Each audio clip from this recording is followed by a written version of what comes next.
ang yang hangin dili kay kusog. Kay from the center magkalayo ka magkahinay. Diri si Masbati hinay.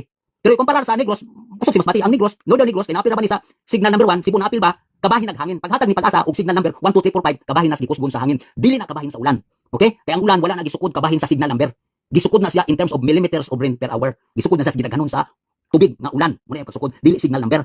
Pero kay gibutang man ang Negros Oriental, ang Cebu, bisan Bohol, sa signal number kanang numeruhan na kabahin na sa hangin. Okay, hangin na. Ang mas kuyaw na to kanang ulan.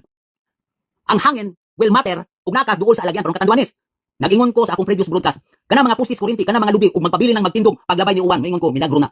Kaya ang hangin ni uwan kusog na kayo. Kanang pustis sa kuryente, iyan ang pahigdaon. Yan ang pahigdaon. Kanang mga dagkong kahoy, bisag karang kahoy, idto na mura nag Bermuda grass nga idto na niya. Okay? Ingon gikusgon ang usa ka super typhoon nga hangin.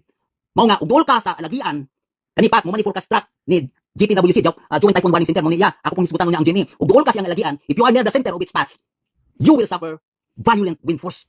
Magkalayo ka sama sa Negros, Bohol, Cebu, kanang hangin dili na kay kusog, pero dili lang kamo kumpiyansa kay gibutang man pud diri si Joint Typhoon Warning Center, yan pong gibutang diri nga maabot sa Northern Negros, ang panay tibok kanay ang Cebu northern part, ang Bohol pud na liti hangin na. Okay, hangin na hinunduman na to nga daghang madisgrasya sa tubig ulan ikumparar sa hangin. Ang hangin will be a killer kung nakas duol kay matumbahan kag kahoy, matumbahan kag pusti.